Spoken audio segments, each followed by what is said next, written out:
Part 2 Chapter 1 The Weight of the Crown Silence. It was the first thing I truly noticed in the aftermath. Not the silence of the great hall, which was now empty, but the new silence that had settled between Lysander and me. It was not uncomfortable, but profound, filled with the echoes of the choice I had just made. His hand was still wrapped around mine, warm and solid, an anchor in the dizzying whirl of the last hour. He did not speak. He simply looked at me, his amber eyes tracing my face as if memorizing it in this new light. The fierce king was gone, replaced by a man who seemed almost humbled. "Kaelin," he finally said, my name a soft breath in the vast space. "Lysander," I replied, the name feeling foreign yet right on my tongue. A slow, genuine smile touched his lips, a sight so rare and beautiful it made my breath catch. "Welcome home." He did not lead me from the hall with the king's procession. He kept my hand in his and guided me through a side passage, away from the prying eyes and buzzing whispers that I knew were already spreading through the citadel like wildfire. We walked through quiet, torch-lit corridors, the stone walls seeming to lean in, witnesses to our silent pact. He took me not to my rooms in the East Wing, but to his own private chambers. They were not the opulent, gold-drenched rooms I might have expected. They were spacious, yes, but dominated by a large fireplace and walls lined with books. A massive, worn desk was covered in maps and scrolls. It was the sanctuary of a scholar-warrior, a place of thought and strategy. It felt more like him than any throne room ever could. He released my hand only to pour 2 glasses of deep red wine from a crystal decanter. He handed one to me. "To a new beginning," he said, his gaze holding mine over the rim of his glass. "To the truth," I countered softly. We drank. The wine was rich and complex, a stark contrast to the simple water of the cabin. The silence stretched, but it was a comfortable one, a space to breathe. "They will call you many things," he said after a moment, leaning against his desk. "The Omega Queen, the Truth Speaker. Some will worship you, others will fear you. And you?" I asked, setting my glass down. "What do you call me?"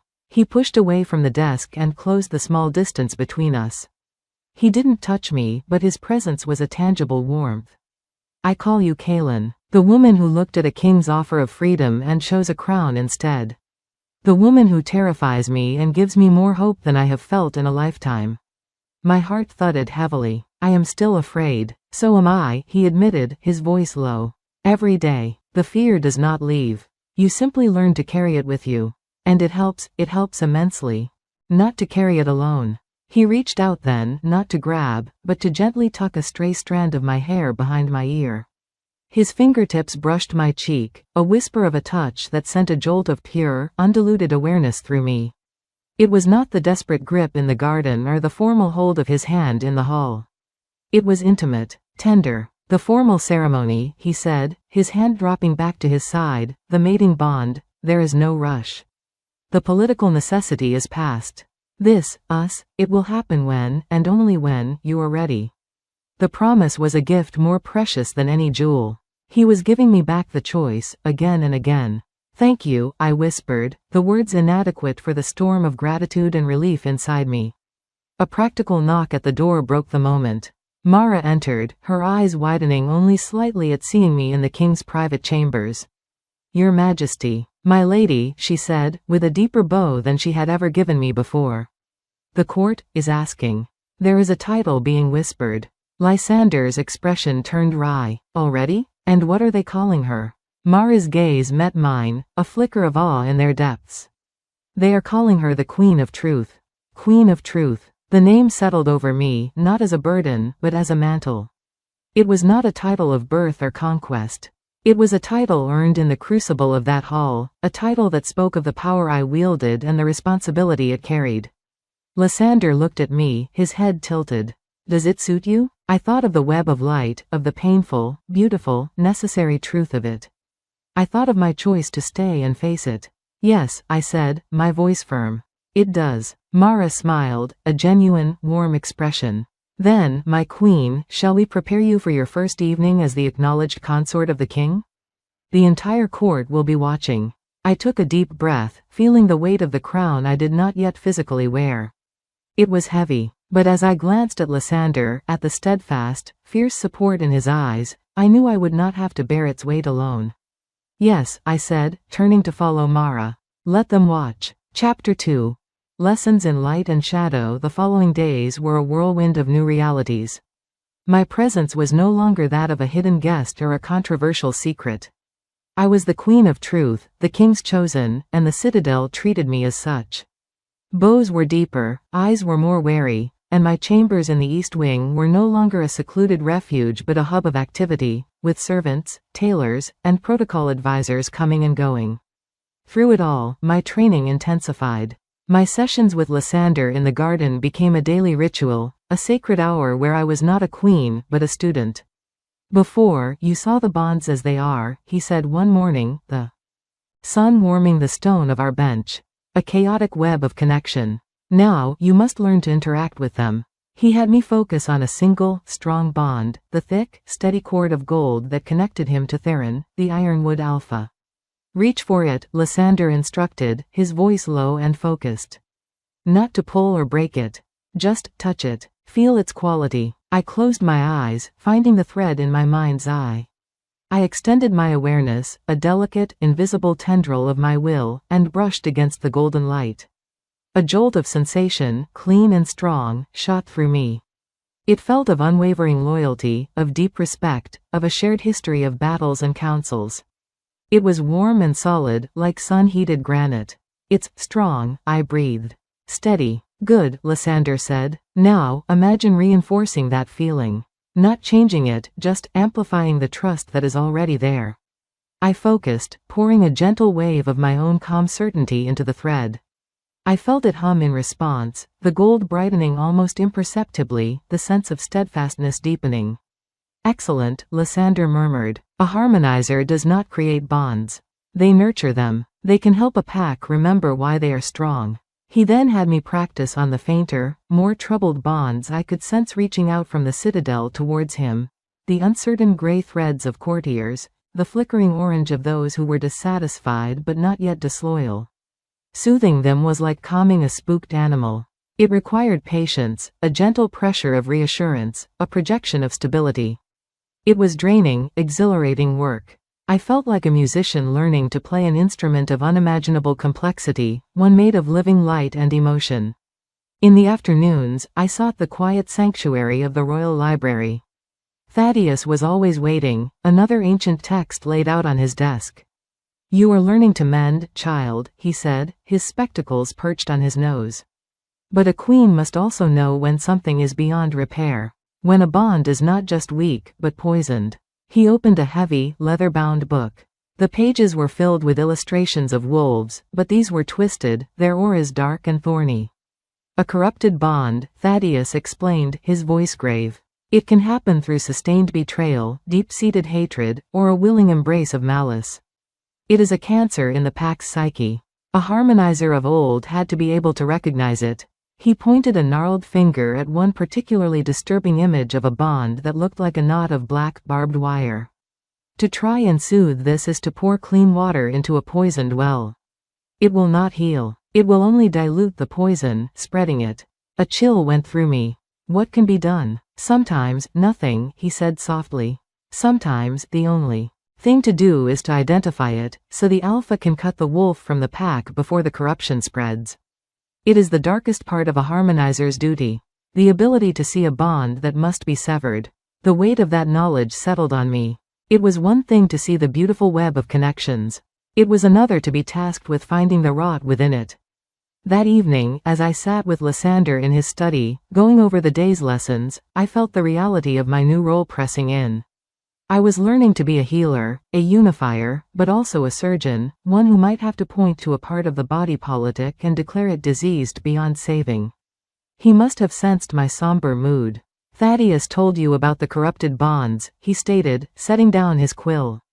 I nodded, unable to find the words. He came around the desk and knelt before my chair, just as he had in the garden. It is a terrible power, Kaelin. To see the point of no return in someone's soul. I would not wish it on anyone. He took my hands. But it is also a necessary one. A kindness, in its own way. To end a sickness before it destroys the whole pack. You will not face that choice alone. I will be the hand that wields the knife. You will only ever be the eyes that guide it." His words were a comfort and a confession. He was not shying away from the darker aspects of my power or his own. He was integrating them, making them part of our shared burden. I was learning to work with light, but the lessons were teaching me just as much about the shadows. And I was beginning to understand that a queen who only ever dealt in light would not last long in a world woven from both. Chapter 3. The Southern Envoy. The fragile peace of our morning lessons was shattered 10 days after the Alliance vote by the blast of a lone, deep-throated horn from the Citadel's highest watchtower. It was a sound I had not heard before, a long, mournful note that spoke of distant lands and formal, unyielding protocol.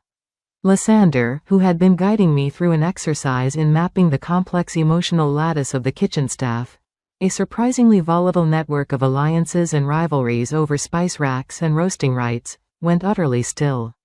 His head lifted, his gaze turning inward, listening to something beyond the physical sound. "The Southern Envoy," he said, his voice flat.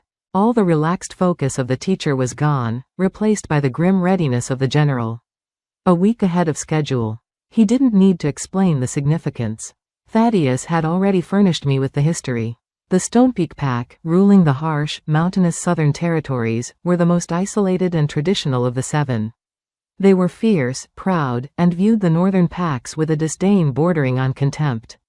Their Alf. A. Torvin was a relic of a bygone era, a wolf who believed strength was measured solely by the sharpness of one's fangs and the ruthlessness of one's will. He had sent a curt, dismissive acknowledgement of the Alliance vote but had refused to attend the summit himself. This envoy was his response. "The viper sends his brood to test the warmth of the nest," Lysander murmured, his eyes now fixed on the Citadel's main gates, visible from our garden perch. "Can they undo the Alliance?" I asked, a knot of anxiety tightening in my stomach.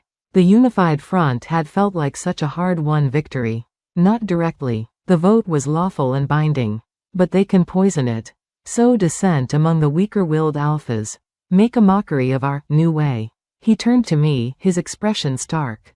And they will see you, Kalen, as the embodiment of everything they despise. An omega who dares to counsel alphas. A power they cannot understand, and therefore fear. He offered me his arm. "Come, we will receive them in the Great Hall. It is better to meet a storm head-on than to let it gather strength in secret." The atmosphere in the Citadel had transformed. The casual hum of daily life was replaced by a tense, watchful silence. Guards stood straighter, their hands resting on the pommels of their swords. Courtiers clustered in whispers, their eyes wide with a mixture of excitement and dread. As we walked, I instinctively opened my senses, just a crack. The web of light around me was agitated, threads of anxious yellow and wary gray pulsing through the usual patterns. The Great Hall had been prepared with deliberate speed. The banners of the 6 allied territories hung proudly, but the space where the Stonepeak banner should have been was conspicuously empty. Lysander took his throne, and for the first time, a second, slightly smaller chair of carved obsidian was placed at its right hand. My chair. The Queen's chair. I sat, my sapphire gown whispering against the dark stone, the silver brooch feeling like a target on my chest. The hall began to fill with the court, a sea of nervous energy. I saw Seraphine take her place on the council dais, her expression unreadable, but the bond that stretched from her to Lysander was a cold, complex knot of gray and a simmering, resentful purple.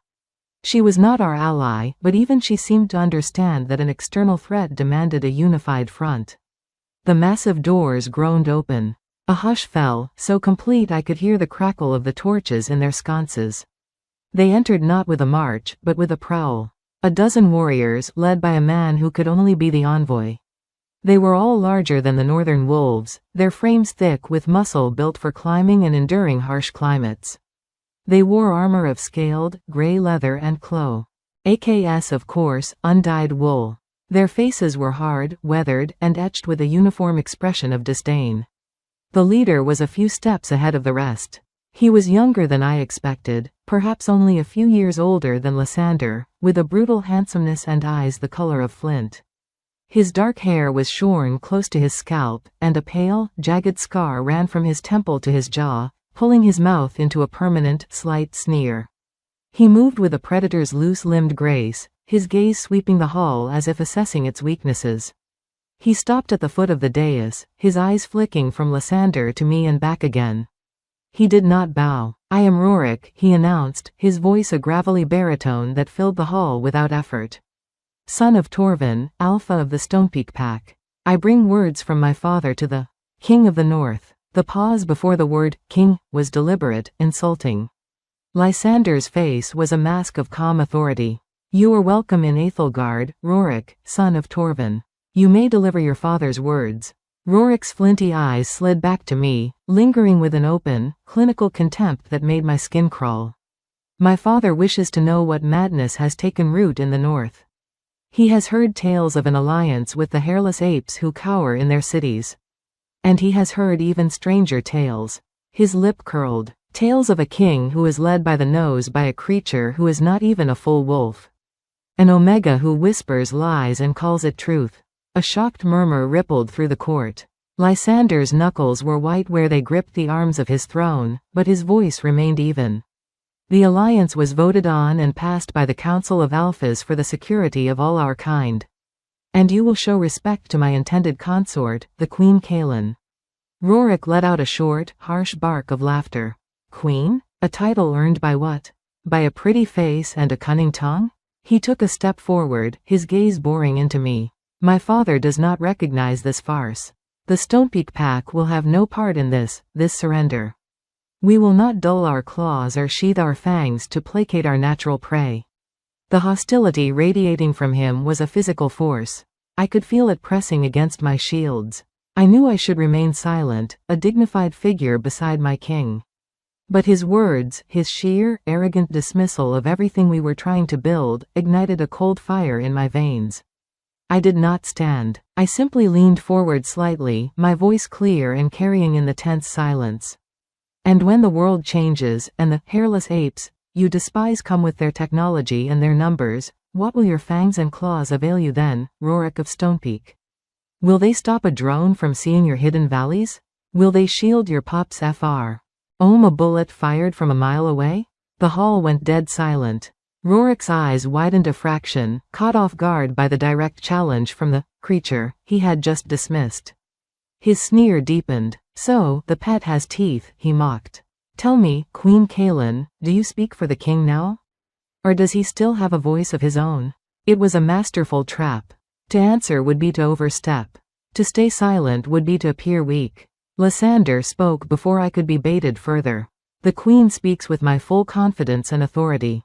Her words are my own. The alliance stands. Your father's refusal to participate is noted. It will be a lonely and dangerous path to walk alone in the coming storm." The threat was implicit, and Rorik felt its weight. His jaw tightened. The scar on his face seemed to stand out whiter against his suddenly flushed skin. "My father's words are delivered," he said stiffly. "We will take our leave." "You are guests of the crown," Lysander countered, his tone leaving no room for argument. "You will be given quarters. And you will attend the feast tonight in honor of the new alliance. It would be unwise to insult the hospitality of the 6 other territories under my roof."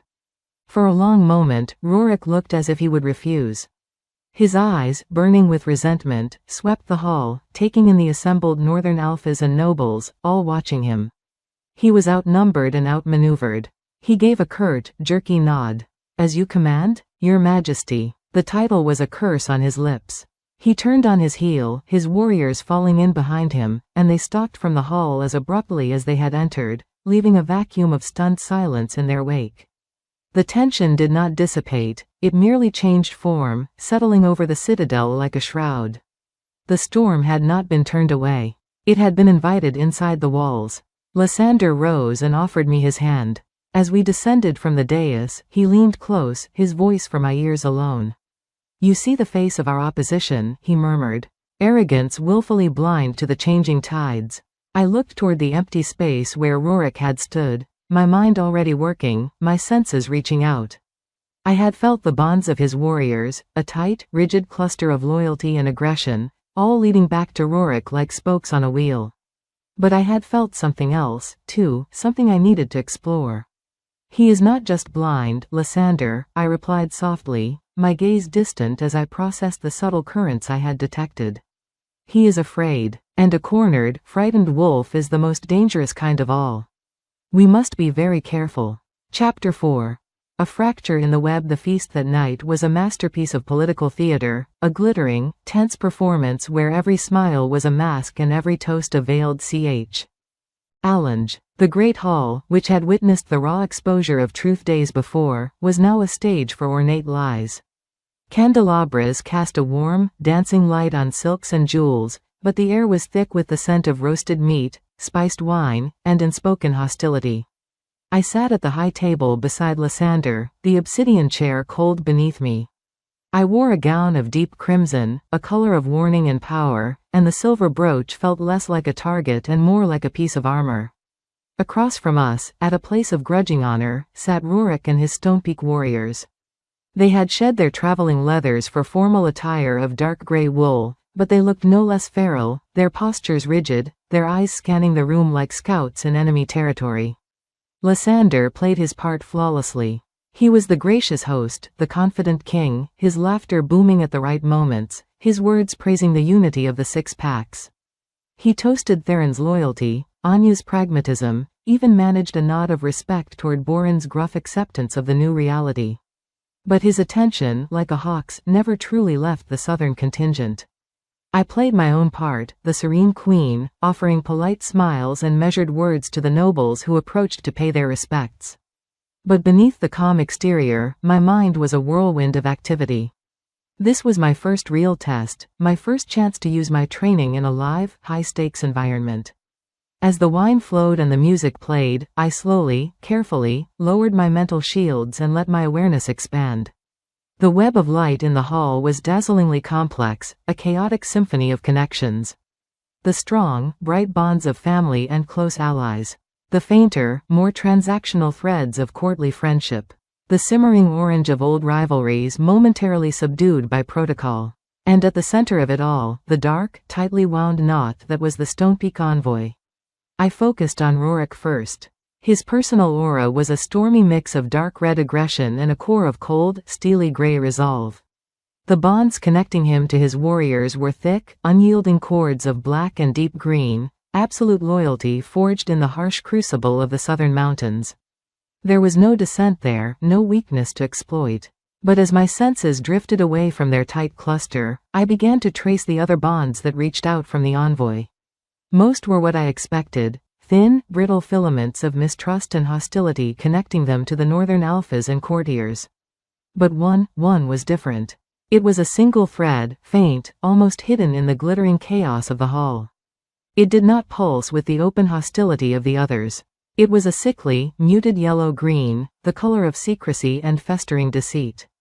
It originated from one of Rurik's advisors, a man who had remained in the background during their entrance, his face nondescript.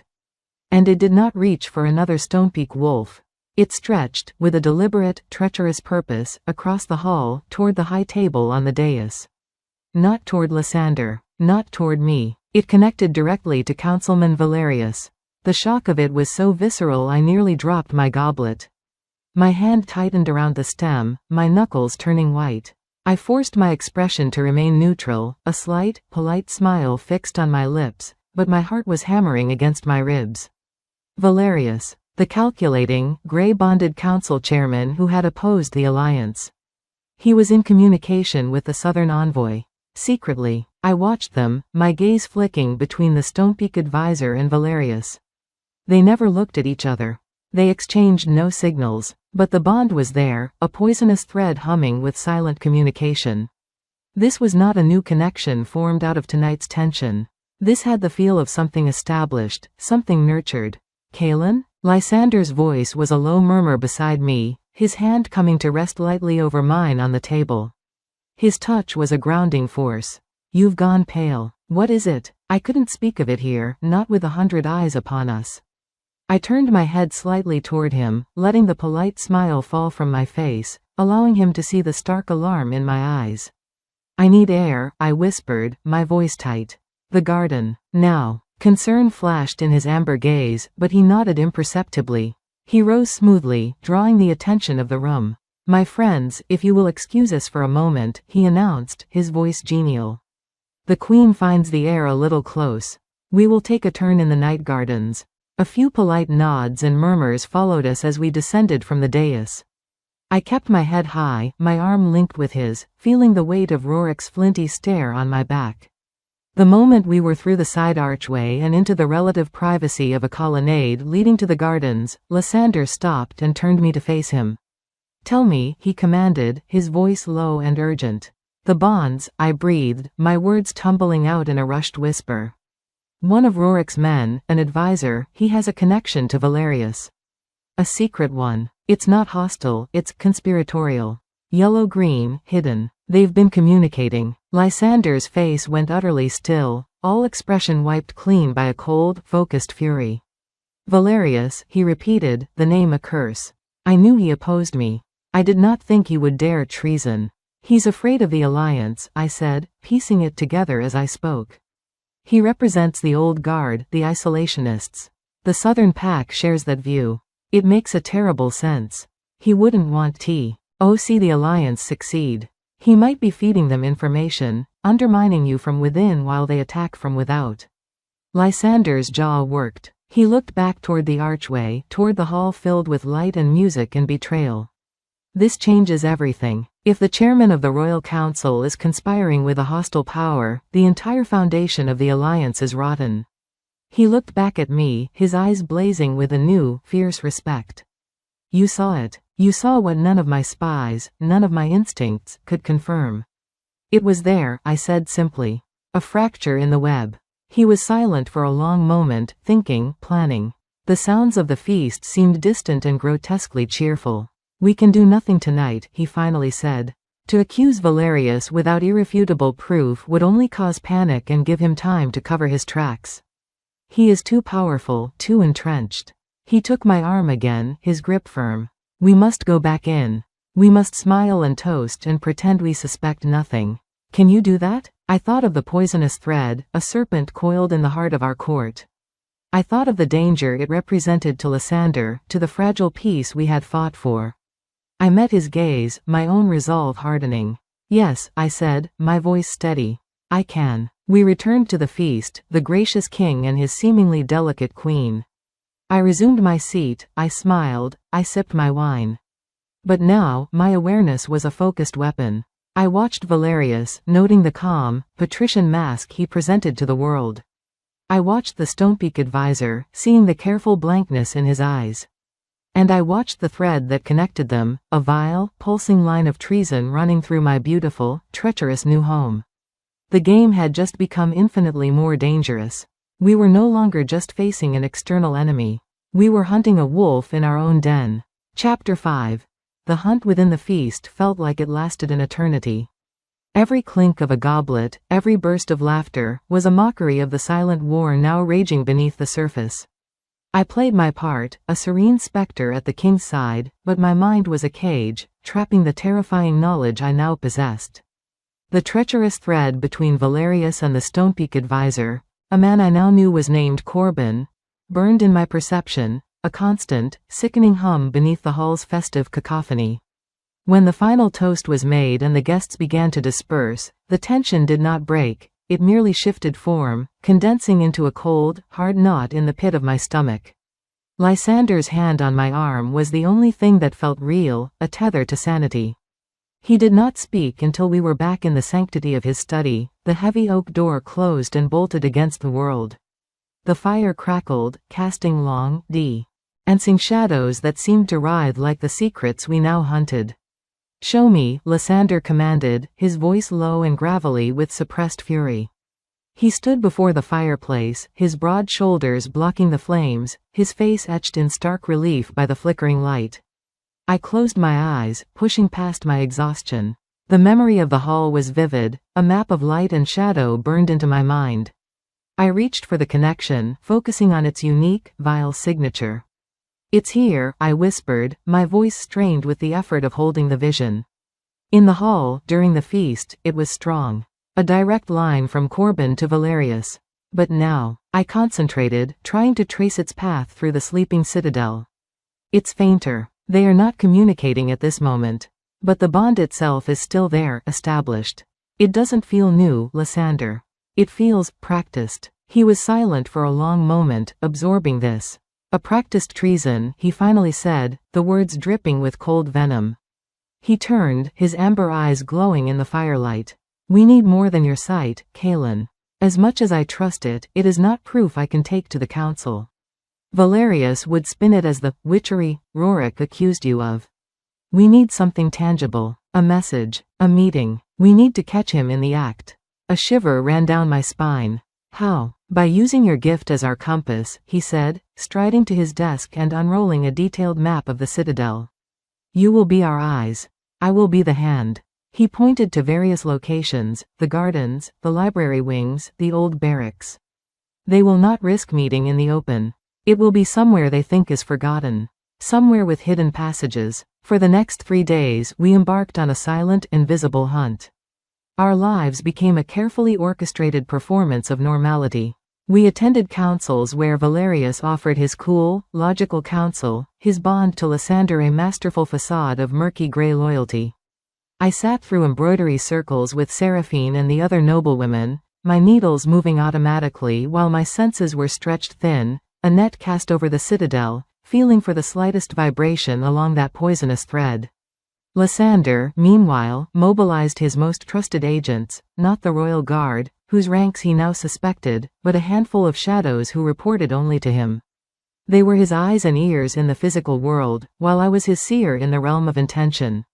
The strain was immense. Maintaining a constant, low-level awareness was like holding a heavy weight aloft for hours on end. Headaches became my constant companion, a dull throb behind my eyes that flared into sharp pain whenever the bond pulsed with activity. I learned to read its nuances. A faint, steady hum meant they were in PR. Oxymity but not actively conspiring. A sharper, more active thrum indicated silent communication, likely through written notes passed in crowds or coded signals. It was on the 4th night, as I sat reading by my fireplace, that I felt it. A sudden, sharp zing along the thread, like a plucked wire, followed by a sustained, intense vibration. They were communicating, urgently. I didn't hesitate. I threw a cloak over my nightdress and slipped from my rooms, moving on silent feet through the dark, sleeping corridors.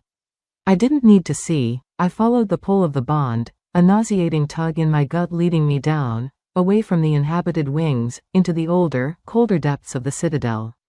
I found Lysander waiting at a junction of 2 deserted hallways, a shadow among shadows. He was alone. It's active, I breathed, my heart pounding. They're close. Somewhere below us. He nodded, his face grim. The old crypts. I should have known. He gestured for me to stay behind him as he led the way to a seemingly solid wall. He pressed a hidden stone, and a section of the wall slid back with a soft, grating sound, revealing a narrow, descending staircase that smelled of damp earth and ancient dust. We descended into darkness. Lysander carried a single, shuttered lantern, its sliver of light our only guide. The air grew cold, and the sounds of the citadel faded away, replaced by the drip of water and the scuttle of unseen things.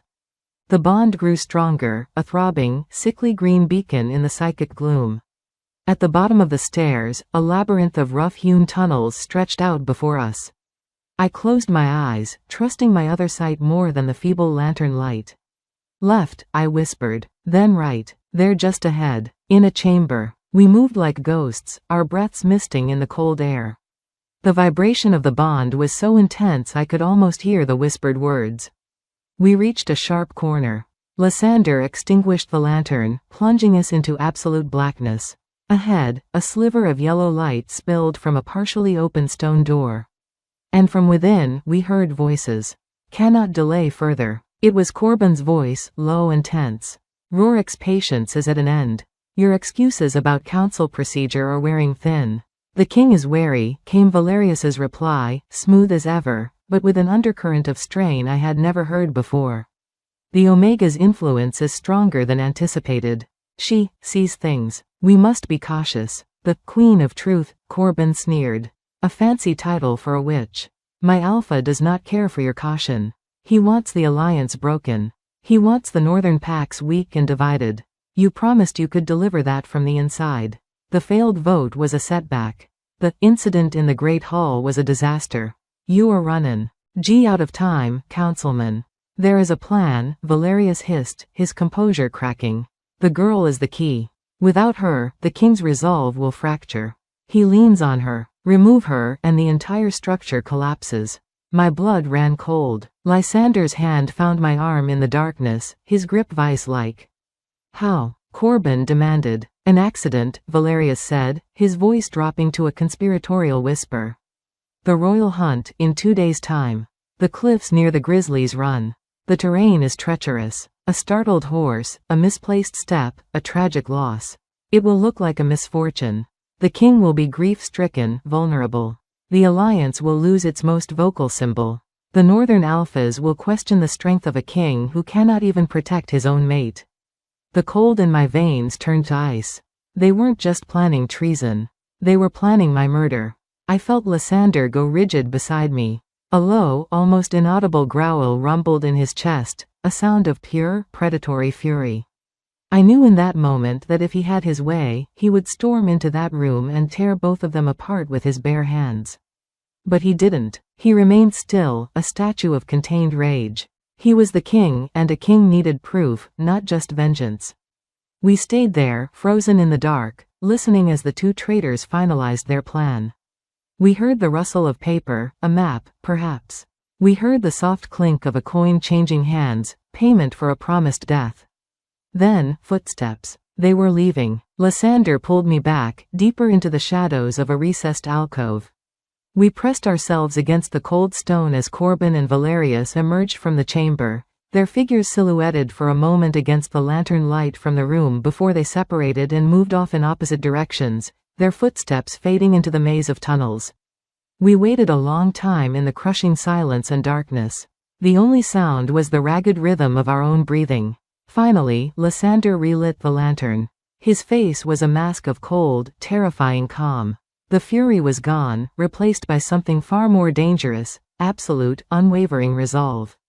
Now, he said, his voice quiet but ringing with finality in the crypt's stillness. Now we have everything we need. He looked at me, and in his eyes, I saw the promise of a reckoning. The hunt is over. It is time for the kill. Chapter 6. The echo of the past. The walk back from the crypts was a silent, grim procession. The citadel, sleeping and unaware, felt like a different world above the treachery festering in its roots. Lysander's rage was a contained inferno, radiating from him in waves of heat that I could feel even without my gift. He did not take me to my rooms or his. He led me directly to the royal library, the one place where the paw saint might offer a key to the present danger. He pushed the great doors open, the sound echoing in the vast, slumbering space. A single lamp burned at Thaddeus's desk, the old archivist himself asleep with his head pillowed on an open folio. Lysander did not wake him gently. He placed a hand on the old man's shoulder, shaking him with an urgency that brooked no delay. Thaddeus started awake, blinking owlishly. Your Majesty? My queen? What? The conspiracy runs deeper than we knew. Lysander cut him off, his voice a low, harsh whisper. They plan to kill Kaelin. At the royal hunt. They see her as the linchpin. He leaned over the desk, his shadow engulfing the old man. You spoke of corrupted bonds, of the old families who saw harmonizers as a threat. I need more. I need names. I need to know if the bloodline that sought to eradicate them still exists. Now, Thaddeus. The sleep fled from Thaddeus's eyes, replaced by a sharp, alarmed intelligence. He stood, his bones creaking, and moved with a speed I didn't know he possessed to a section of the shelves dedicated not to books, but to locked, iron-bound chests. He produced a key from a chain around his neck and opened the largest one, the metal groaning in protest. I have been cross-referencing, he said, his voice trembling slightly as he lifted out a sheaf of brittle, yellowed papers and a small, leather-bound journal. Since the Queen's arrival, since you confirmed what she was. The official histories are useless. They are the victor's tales, as I said. But the private correspondence, the diaries of minor nobles, they tell a different story. He laid the journal on the desk with reverent care. The cover was plain, worn soft with age. This belonged to Lyra, the last harmonizer queen. It was thought lost. I found it hidden behind a stone in the east wing, in the very chambers you now occupy, my queen. His eyes met mine, full of a profound significance. It seems she, too, needed to hide her truths. With trembling fingers, I opened the journal. The script was elegant, flowing, but the ink was faded in places, the paper fragile. I skimmed the entries, notes on court life, observations on pack dynamics, gentle frustrations with a husband who was a brave warrior but a reluctant politician. Then, about halfway through, the tone changed. The opposition grows bolder. They do not confront us openly, but in whispers and shadows. Lord Felton, of the Western Ridge, is their voice in the council. He speaks of purity of power, and the danger of unnatural influences. He means me. He fears what he cannot control. Felton, Lysander breathed, his eyes narrowing. An old name. Died out generations ago. Read on, Thaddeus urged, his finger tracing a passage further down the page. Felton is not alone. He is a hawk, but someone else holds the jess. His arguments are too clever, his strategies too nuanced. There is a colder mind behind him, a spider in the dark. I have felt it in the bonds, a hidden thread of pure malice connecting him to another. I cannot see who. Their will is too strong, their secrecy absolute. They seek not just to remove me, but to erase the very memory of my bloodline from the world. My love tries to protect me, but the shadow is everywhere.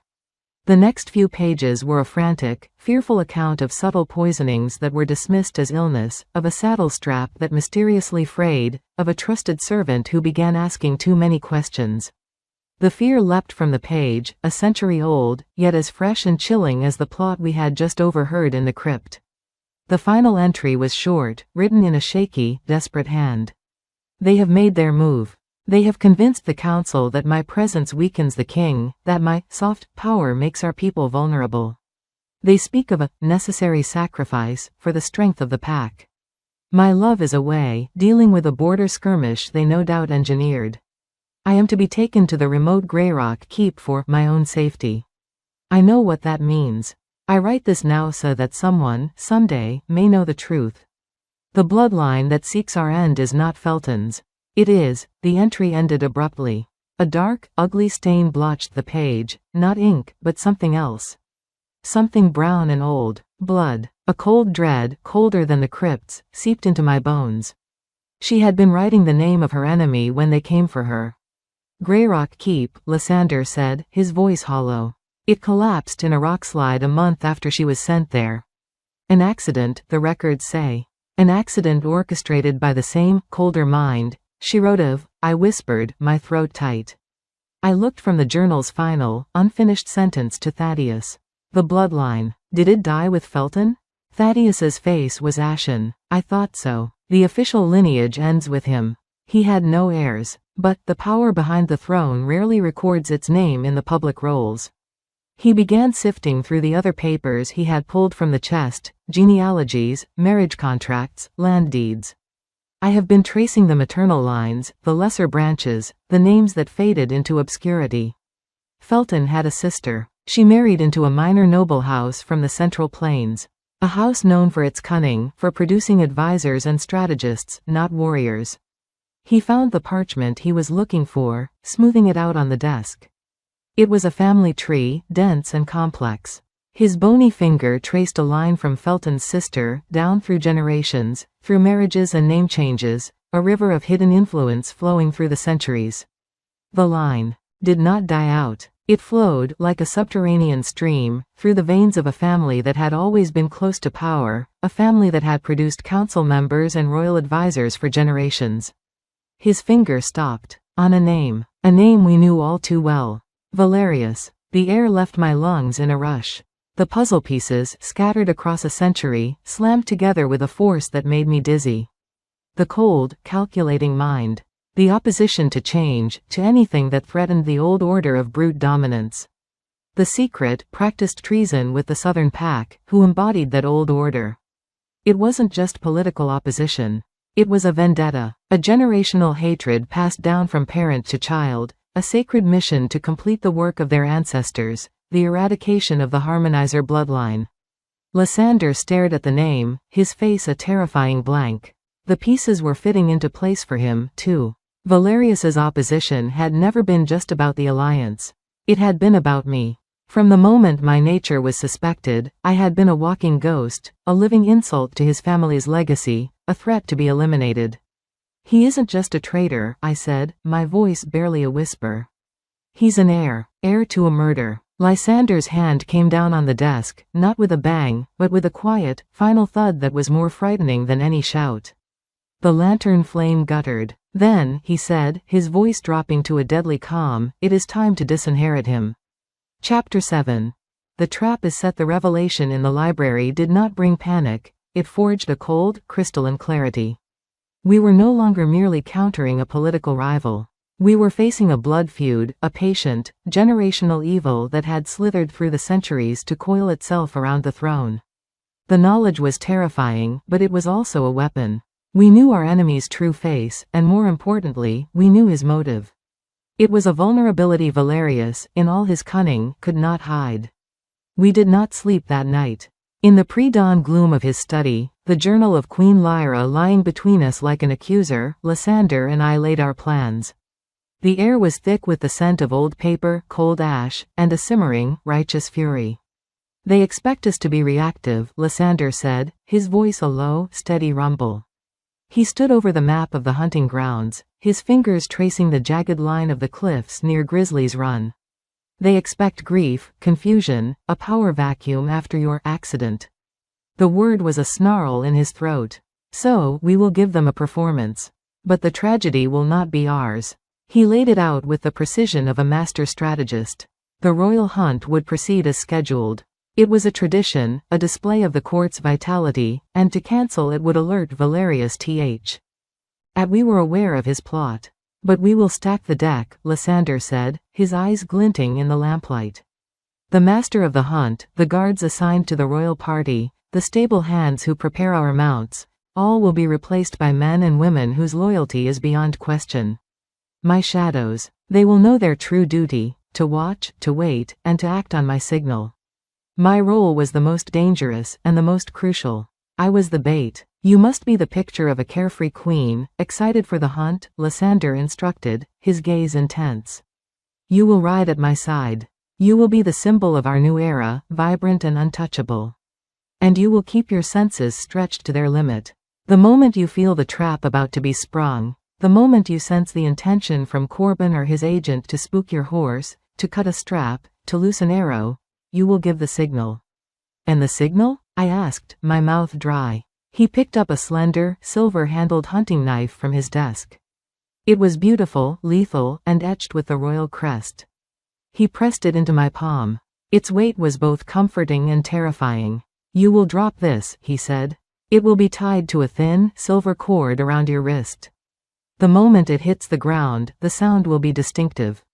My guards will move. They will not be protecting you, they will be seizing the assassin.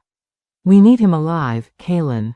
Alive and able to confess, to name Valerius as his master.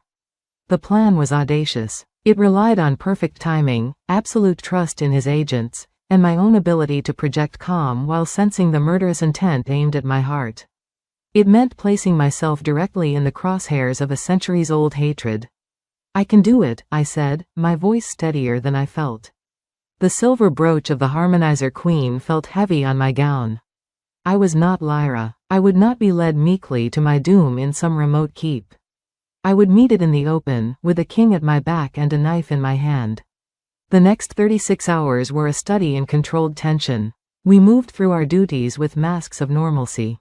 I attended a tedious council session on grain storage, feeling Valerius's cold, hidden gaze upon me.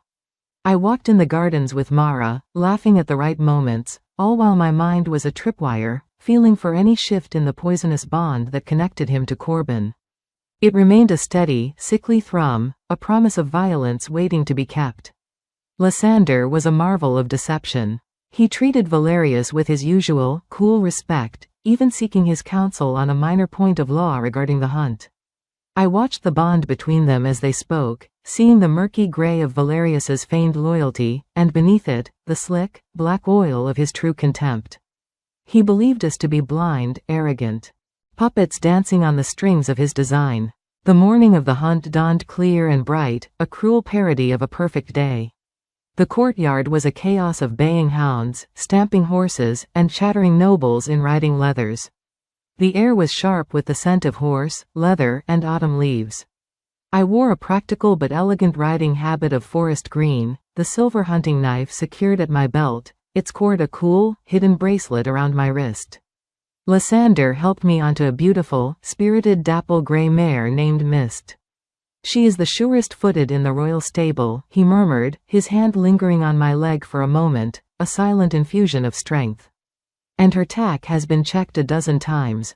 Trust her." I nodded, my throat too tight for words. Rorik and his Stonepeak warriors were there, mounted on shaggy, bad-tempered-looking mountain ponies. Rorik's flinty eyes swept over me, a predator assessing his prey. I met his gaze squarely, offering a small, polite smile that felt like a lie carved from ice. His bond was a storm of dark red aggression, but it was Corbin, sitting slightly behind him on a quieter beast, who held my attention. His bond to Valerius was a live wire, humming with a tense, expectant energy. The plan was in motion. We rode out from the citadel in a grand procession, the horns blaring, the banners flying. The sun was warm on my face, the forest a breathtaking tapestry of gold and crimson. I played my part, pointing out the changing leaves to Lysander, smiling at the other nobles. Inside, I was a coiled spring, my awareness cast out like a net, holding the entire hunting party in my mind's eye. The bright, loyal bonds of our protectors, the neutral threads of the unsuspecting courtiers, and the dark, focused knot of the conspirators. We reached the Grizzlies' Run by mid-morning. The trail narrowed here, winding along the edge of a sheer cliff that dropped away to a rushing river far below. The sound of the water was a distant roar. The air grew cooler. This was the place. I could feel it in the sudden tension in Corbin's bond, in the way Rorik's gaze kept flicking toward the treacherous edge. Lysander gave the signal to slow the pace, allowing the party to string out along the path. He positioned us perfectly, with a clear, rocky outcrop just ahead, a place where an accidental stumble would be most likely and most fatal. My heart was a frantic drum against my ribs. I focused on my breathing, on the feel of Mist's powerful muscles beneath me, on the solid, reassuring presence of Lysander at my side. I closed my eyes for a single, focused second, shutting out the visual world. And I saw it. A sharp, violent pulse of intent, black and focused as an arrowhead, erupted from Corbin. It wasn't aimed at me directly. It was aimed at a young, skittish page boy riding just behind and to the left of Rorik. A targeted, psychic shove of pure malice. The boy's horse, sensing the sudden surge of predatory energy, reared with a terrified whinny. Its hooves flailed, striking the rocky ground just behind Mist. It was the catalyst. My own mare, already on edge from the precarious path, startled violently. She shied sideways, her hooves skittering on the loose scree at the cliff's edge. A shower of pebbles disappeared into the abyss. It was happening, exactly as they had planned. In that split second, as Mist danced on the brink, I didn't feel fear. I felt a cold, hyper-aware certainty. I felt Corbin's bond thrum with savage satisfaction. I felt the hidden, gloating anticipation from Valerius, miles away in the citadel, waiting for the news. My fingers found the hilt of the silver knife. I didn't look at Lysander. I didn't scream. I let the knife slip from my grasp. It fell, turning end over end in the sunlight, a flash of brilliant silver against the grim gray rock. Clatter. The sound was small, almost lost in the noise of the panicked horses and the shouting. But it was the only sound that mattered. For a heartbeat, nothing happened. Corbin's face was a mask of triumph. Then, the world exploded into motion. Two of the stable hands, their disguises shed in an instant, moved with blurring speed. One tackled the pageboy, pulling him and his spooked horse back from the edge. The other, a mountain of a man, didn't go for me. He lunged directly for Corbin. At the same moment, two of the royal guards, assigned to Rorik's detail, drew their swords, not to protect him, but to level them at his chest, freezing his warriors in place. Corbin, his triumph turning to shock, tried to draw a hidden dagger from his boot. But the large shadow was upon him, grabbing his arm and twisting it behind his back with a sickening crack. A guttural cry of pain and rage was torn from his throat. Lysander, who had never left my side, had his own sword drawn, its point hovering a hair's breadth from Rorik's throat. His voice, when he spoke, was quiet, but it cut through the chaos like a blade. "The hunt," he said, his eyes burning into Rorik's, "is over." My heart was still pounding, my knuckles white on the reins as I fought to calm the trembling mist. I looked from the captured, snarling Corbin to the furious, impotent Rorik, and then down to the silver knife lying on the stony path. The trap had been sprung. But we were not the ones caught in its jaws. Chapter 8. The Howling Night. The ride back to the Citadel was a funeral procession for a murder that never happened. The sun, once bright, now seemed to cast long, accusatory shadows. Corbin, his arm bound and his mouth gagged, was thrown over his own saddle lick. A sack of grain, a grim trophy of our counter-ambush. Rorik and his Stonepeak warriors were surrounded, their weapons confiscated, their pride in tatters. The silence that enveloped our party was heavier than any lament, thick with the shock of the unveiled treason and the chilling efficiency of the king's response. I rode beside Lysander, my body trembling with the aftershocks of adrenaline. The physical danger was past, but the psychic echo of Corbin's murderous intent still reverberated in my bones, a cold, oily stain. I kept my senses tightly locked down, unable to bear the chaotic storm of emotions around me. Rorik's furious humiliation, the courtiers' terrified confusion, the grim satisfaction of Lysander's shadows. We did not enter through the main gates with fanfare. We slipped in through a side entrance used for supplies, our grim caravan moving like ghosts through the service tunnels. The conspirators were taken to the Citadel's most secure cells, deep below the barracks. The stunned courtiers were quietly but firmly escorted to their quarters and told to remain there, for their own safety. Lysander's fury, so tightly contained during the hunt, was now a visible thing. It crackled in the air around him as he strode through the corridors, his guards scrambling to keep pace. He did not go to the throne room. He went directly to the council chambers. "Bring him," was all he said, his voice a low thunderclap. We did not have to wait long. The doors to the council chamber were thrown open, and Councilman Valerius was brought in, not by guards, but by two of Lysander's shadows. He was in his formal robes, having presumably been pulled from a council session. His face was a perfect mask of composed confusion. "Your Majesty?" he asked, his voice the epitome of calm reason. He glanced at me, at my disheveled state, his eyes widening with what looked like appropriate concern. "My queen, are you quite all right? There are wild rumors flying through the Citadel." Silence. Lysander did not shout. The single word, spoken with such absolute, frozen authority, cut through Valerius's performance like a whip. The chamber fell into a dead silence. "We have just returned from the hunt," Lysander said, his voice dangerously quiet. He began to pace slowly in front of the high table, a predator circling its prey. "There was an incident at the Grizzly's Run. The queen's horse was spooked on the cliff's edge. It was nearly a tragedy." Valerius's face arranged itself into an expression of grave sympathy. "The gods be praised you are safe, my queen.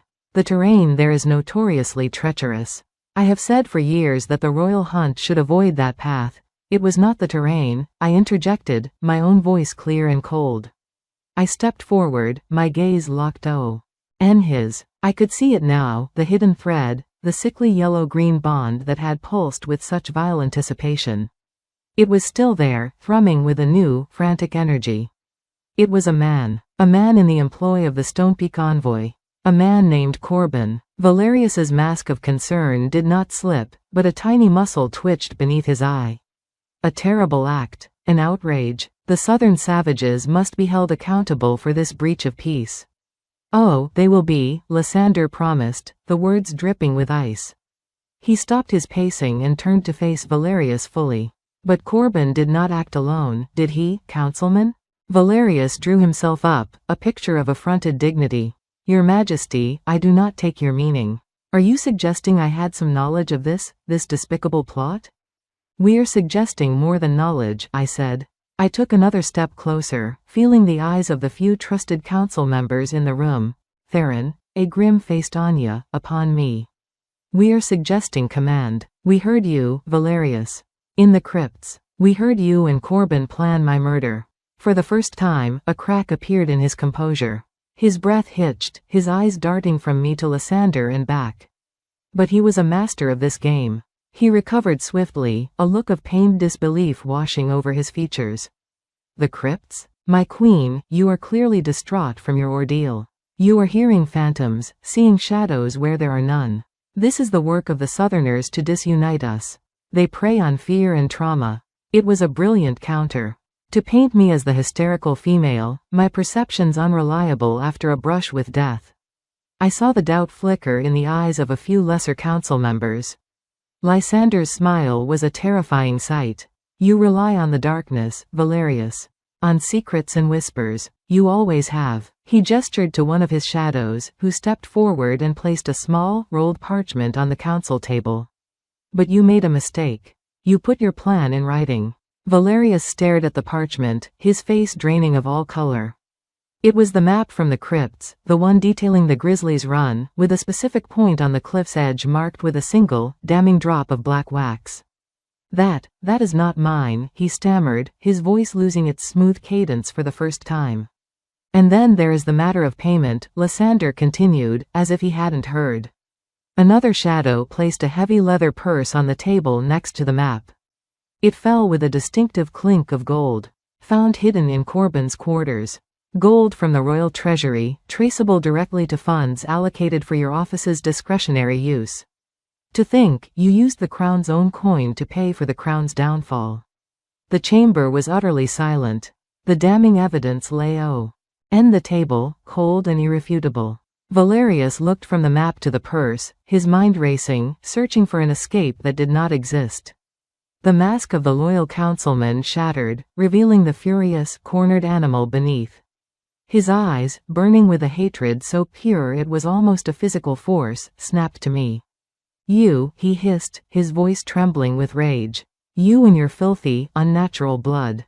You should have died with your wretched ancestor in that rockslide. My family has worked for generations to cleanse our kind of your weakness, and you insect, you dare to sit at this table?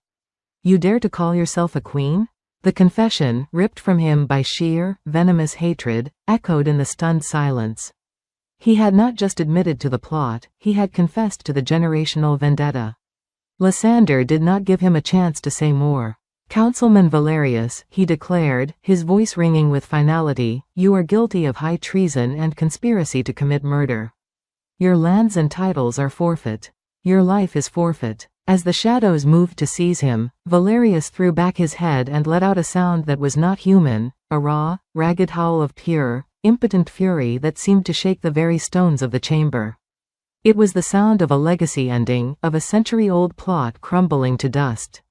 The howling night had come for the traitor. And as his cries were dragged away down the corridor, a deep, weary silence settled over the citadel. The immediate threat was over. But the cost of the truth, I knew, was only beginning to come due. Chapter 9. A Queen's Judgment. The Great Hall had become an arena of judgment once more. But this time, there was no chaotic web of light for me to decipher, no hidden currents of political intrigue to navigate. The stage was starkly set, the players clearly defined. On one side stood the power of the crown. On the other, the exposed heart of the conspiracy. Lysander sat upon his throne, a figure of implacable authority. I sat at his right hand, the obsidian chair no longer feeling like a prop but a part of me. My forest green riding habit was a stark reminder of the precipice we had just walked, a silent testament to the crime that had been meant to occur.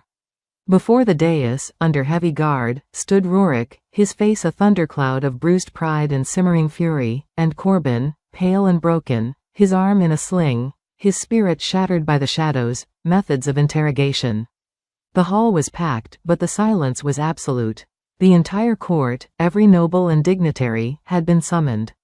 They had heard the whispers, the rumors of the failed assassination and the stunning arrest of the council chairman. Now, they would hear the truth.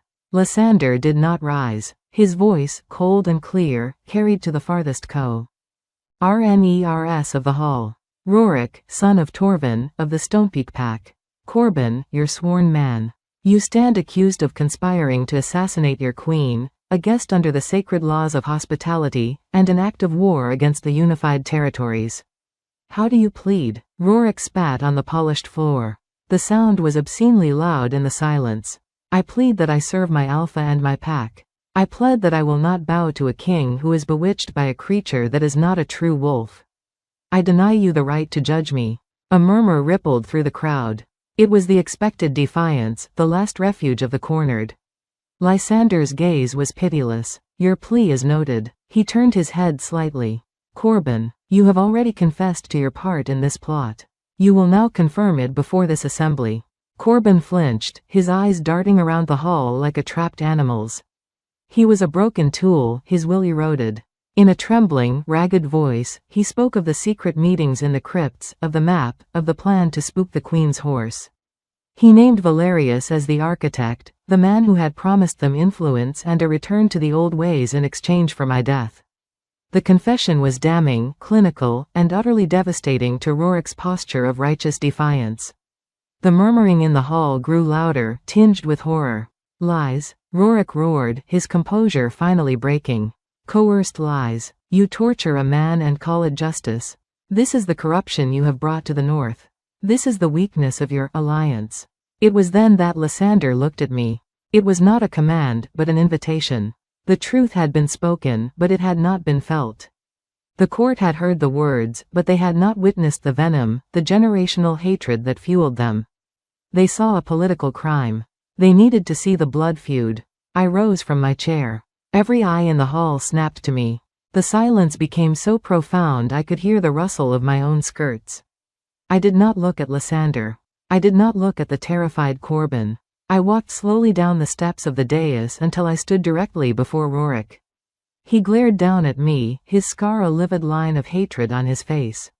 What now, witch? Will you curse me with your eyes? No, I said, my voice quiet but carrying, a clear stream cutting through his muddy rage. I will show you what you truly are. I did not close my eyes. I held his furious gaze and I let my own power rise, not as a weapon, but as a mirror. I reached for the bonds that defined him, not the thick, aggressive cords to his warriors, but the deeper, more telling threads. The thread of loyalty to his father, Torvin, which was not pure gold, but a strained, fearful orange, the loyalty of a son desperate to prove himself to a ruthless patriarch. A thread of his own pride, a brittle, shining thing that was already cracking under the weight of his failure. And then I found the thread that connected him to the conspiracy. The thread that led to Valerius. It was not a bond of equals, not a meeting of minds. I took that thread, that slick, yellow-green filament of shared malice, and I did something I had never attempted before. I reflected its essence, its true, ugly nature, not just to Rorik, but outwards, into the psychic space of the hall. I did not show them images. I made them feel the emotion. A wave of cold, calculating contempt for anything different. A deep, festering fear of a future they could not dominate with fang and claw. The smug, gloating satisfaction of a plan to crush a perceived weakness. And beneath it all, the ancient, chilling hatred for my bloodline, the desire not just to kill, but to eradicate. It was not an attack. It was a revelation. Rorik staggered as if struck. A gasp went through the court, a collective, visceral flinch. They had felt it. They had felt the soul sickness at the heart of the plot. They had felt the truth of Valerius's vendetta and Rorik's willing participation in it. It was no longer a political theory, it was a taste of poison in their own mouths. Rorik's defiance crumbled. The raw, exposed truth was a weapon against which his bluster was useless. He looked at me, not with hatred now, but with a kind of horrified awe, as if I had reached into his chest and pulled out his still beating, blackened heart for all to see. You, he whispered, his voice broken. What are you? I am the Queen of Truth, I said, my voice ringing in the deathly quiet hall. And you have been judged by it. I turned my back on him and walked slowly back to my throne.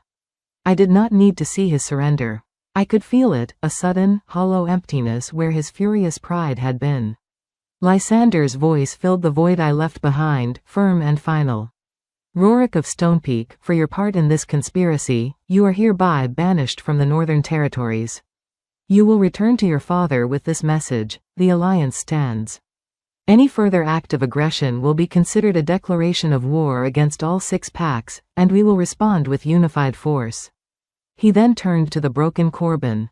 As for you, you will be held as a prisoner of war, a living testament to the Stonepeak's treachery. The judgment was delivered. There was no applause, no celebration. Only a deep, shaken silence as the reality of the averted war and the exposed evil settled over the court. As the guards led the defeated Southerners away, I met Lysander's gaze. In his amber eyes, I saw no triumph, only a profound, weary respect. The Queen of Truth had not just survived a plot. She had stood in open court and forced a kingdom to stare into the face of its own darkness. And in doing so, she had secured her throne not through fear, but through the unassailable, terrifying power of a truth that could no longer be hidden. Chapter 10. The price of truth. Victory, I was learning, was not a clean, glorious thing. It was a messy, exhausting business that left scars unseen by the physical eye. The judgment in the Great Hall had been a necessary, brutal surgery, cutting out the festering rot of Valerius's conspiracy. But the patient, the court, the kingdom, my own spirit, was left raw and bleeding. In the days that followed, a pall settled over Æthelgard.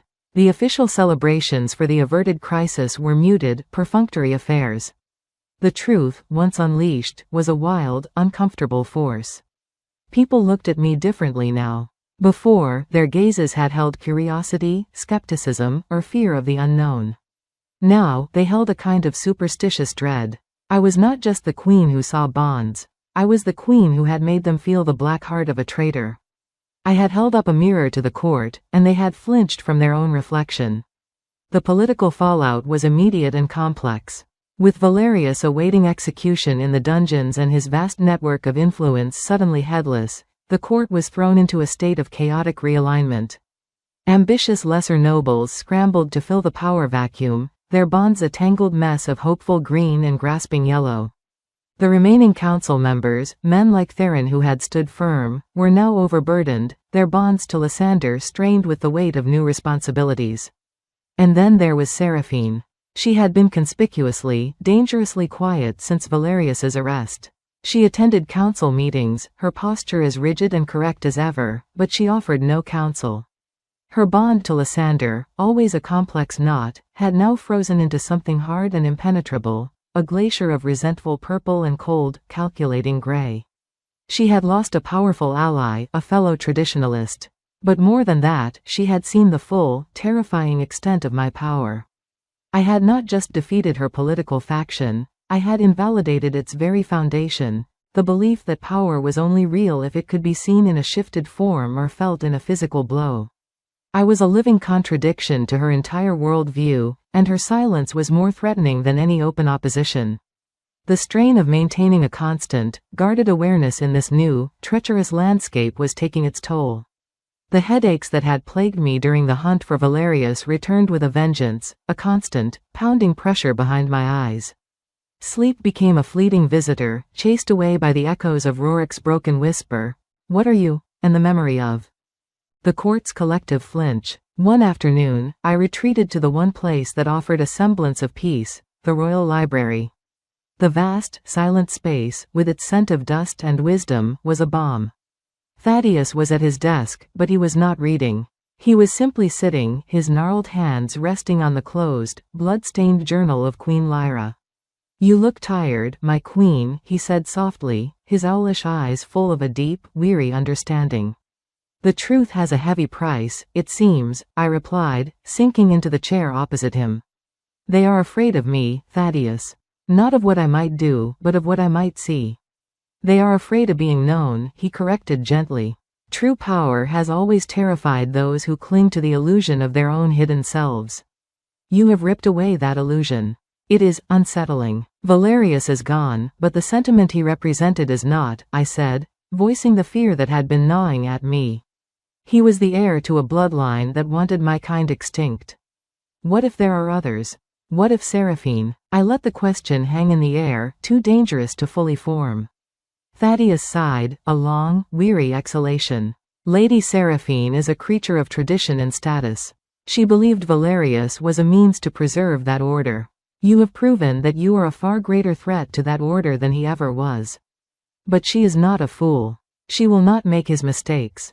Her opposition, if it comes, will be far more subtle. Far more patient. The thought was exhausting. I had fought a battle against a hidden enemy, only to be told the war was far from over, and the next enemy would be even harder to spot. That evening, I found Lysander in his study, surrounded by scrolls and reports. The lines of stress on his face were deeper than I had ever seen them. The unified front he had fought for was holding, but the cracks were showing, and he was the one holding it all together with sheer force of will. He looked up as I entered, and some of the tension seemed to ease from his shoulders. "Kalen." He set down his quill and rubbed his eyes.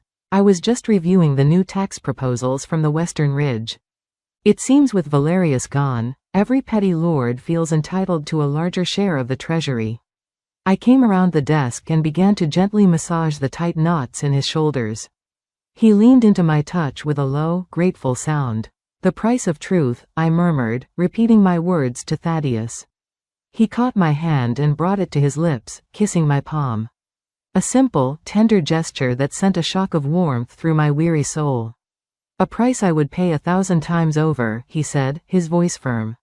"We exposed a cancer. The body is weak now, yes. It will take time to heal. But it will heal stronger." "And what of the fear?" I asked, the question that had been haunting me finally breaking free. "The way they look at me now, it's different." He turned in his chair to face me, his amber eyes serious. "Let them fear the truth, Kalen. Let them fear the light you shine into the dark corners. A healthy fear of exposure can be a more powerful deterrent than any army. You have not just secured your throne, you have forged a new kind of authority in this kingdom. One based not on the fear you inspire in your enemies, but on the integrity you demand from your allies." His words were a lifeline. He saw not the monster the court feared, but the necessary force for change that I was becoming. "It is a lonely authority," I whispered. He stood and drew me into his arms, holding me close. His heartbeat was a steady, reassuring rhythm against my ear. "You are not alone," he vowed, his voice a low rumble in his chest. "You will never be alone again. We bear this weight together. The king and his queen of truth." I closed my eyes, letting his strength flow into me. The headaches, the fear, the exhaustion, they were still there. They were the price of the path I had chosen.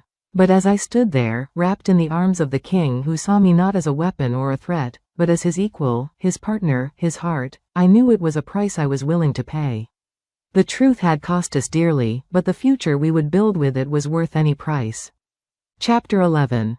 The unspoken bond. The days following the judgment bled into one another, a slow, arduous process of healing and consolidation.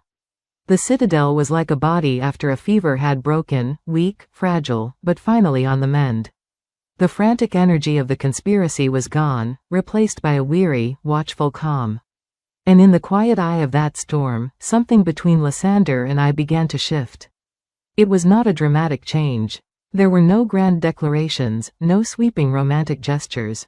It was in the small, quiet moments that accumulated, layer upon layer, building a foundation more solid than any political alliance. It was in the way he began to seek my counsel not just on matters of state where my gift was useful, but on smaller, more personal decisions. The redesign of a garden, the selection of a new captain for the palace guard. He would lay out the options, his brow furrowed in thought, and ask, "What does your instinct tell you, Kalen?" He valued my mind, my perspective, separate from my abilities. It was in the way he noticed the lingering shadows under my eyes, the result of sleepless nights haunted by the echo of Valerius's hatred. He didn't offer empty platitudes. One evening, he simply appeared at the door of my sitting room with a steaming cup of the same herbal tea Thaddeus had recommended for my headaches. "Mara told me it helps," was all he said, his gaze soft with understanding. And it was in the way we began to share our burdens without words. I would find him late at night in his study, staring at a map, the weight of 7 territories on his shoulders. I wouldn't speak. I would simply go to the hearth, stir the dying embers back to life, and pour him a glass of wine. I would sit in the chair opposite him, my presence a silent anchor. He would look up after a time, the tension in his jaw easing, and offer a small, grateful smile. The bond between us, that once tenuous golden thread, had thickened, strengthened. It was no longer just the potential for a political partnership, It was a living, breathing connection, woven from shared danger, mutual respect, and a slowly dawning, deeper affection. One such night, a week after the judgment, the silence between us was particularly comfortable. The fire crackled, the only sound in the room besides the soft scratch of his quill. I was reading a book of old fables, not for study, but for pleasure, a luxury I had almost forgotten. He set his quill down with a sigh and leaned back in his chair, rubbing his eyes. "It is done," he said, his voice thick with fatigue. "The last of Valerius's assets have been seized and redistributed. The council is stable for now." I looked up from my book. "And Seraphine?" His expression tightened almost imperceptibly. "Quiet, watchful. She has retreated to her estates for a time. A tactical withdrawal, I suspect, not a surrender." He looked at me, his gaze intense in the firelight. "She is the last, great bastion of the old way. And she knows we have the cannon to breach her walls." He meant me. The knowledge should have felt like a burden, but wrapped in the quiet intimacy of this room, it felt like a shared purpose. He stood and came around the desk, leaning against its edge just a foot from my chair. The proximity was now familiar, comforting, not intimidating. "Do you ever miss it?" he asked suddenly, his voice quiet. "The silence of the woods? The simplicity of having only yourself to answer to?" The question surprised me. I closed my book, giving it my full consideration. I thought of the cabin, the scent of pine, the crushing loneliness. "I miss the idea of it," I said honestly. "The freedom." But the reality was fear. Every sound was a threat. Every shadow held a hunter. I looked around the study, at the shelves of books, the warm fire, at him. This is complicated. It is exhausting and often terrifying. But it is not lonely. And it has purpose. A slow, genuine smile spread across his face, transforming the weary king back into the man I was coming to know. "A purpose we share." He reached out, not for my hand, but to gently tuck a stray strand of hair behind my ear, his fingers lingering against my cheek. The touch was electric, but it was no longer startling. It felt right. "My father," he began, his voice taking on a reflective tone I had never heard before, used to say that a king's heart was not his own. That it belonged to his people. That love was a distraction, a vulnerability to be managed. His thumb stroked my cheekbone, his amber eyes searching mine. I believed him for a long time. My breath caught in my chest. The air in the room seemed to still, the fire holding its breath. "And now?" I whispered. "Now," he said, his voice dropping to a hushed, intimate murmur, I find myself wondering if he was wrong. If a heart given freely, to the right person, isn't a source of strength. If sharing the burden doesn't make it lighter. If loving a queen doesn't make me a better king. The word hung between us, simple and profound. Loving. It wasn't a declaration, not yet. It was a confession of a feeling, an acknowledgement of the unspoken bond that had been growing between us since the moment he knelt in the garden. I didn't have words. My own heart was too full, a chaotic mix of joy, fear, and an overwhelming sense of rightness. I leaned into his touch, my eyes closing for a moment, letting the truth of his words wash over me. When I opened them, I saw the same vulnerability, the same hopeful uncertainty reflected in his gaze. The Alpha King was gone. In his place was just Lysander, a man offering his heart. I placed my hand over his, where it rested against my cheek, holding it there. "I think," I said, my voice soft but steady, "that a king who understands the strength of a shared heart is the only kind of king worth following." The relief that flooded his expression was more beautiful than any victory in the Great Hall. He didn't kiss me. He didn't need to. The understanding that passed between us in that quiet, firelit room was more binding than any vow, more intimate than any touch.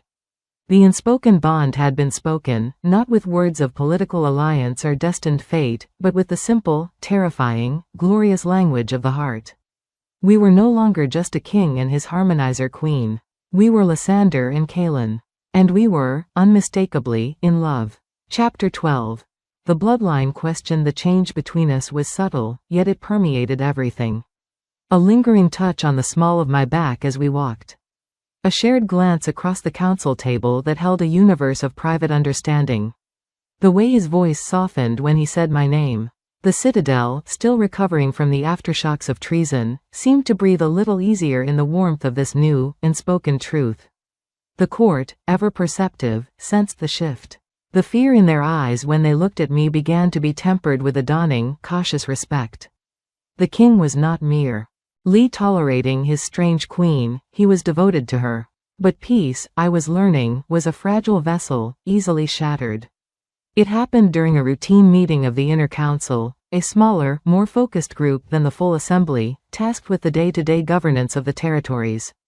The mood was businesslike, focused on trade agreements and infrastructure repairs. I sat beside Lysander, offering quiet insights where I could, my senses lightly brushing against the bonds in the room, ensuring no new treachery festered. It was Councilman Edric, an elderly, traditionally minded wolf from a minor eastern pack, who broached the subject. He cleared his throat, his bond to Lysander a steady, if unexciting, shade of beige. "Your Majesty," he began, his voice raspy. "With the recent unpleasantness behind us, the question of stability is paramount. The people look to the crown not just for leadership but for the promise of a future. They need to see a clear line of succession." The air in the room went still. Theron, ever pragmatic, nodded slowly. Anya's sharp eyes flicked from Edric to me, her expression unreadable. Lysander's posture didn't change, but I felt the subtle tension that coiled through him.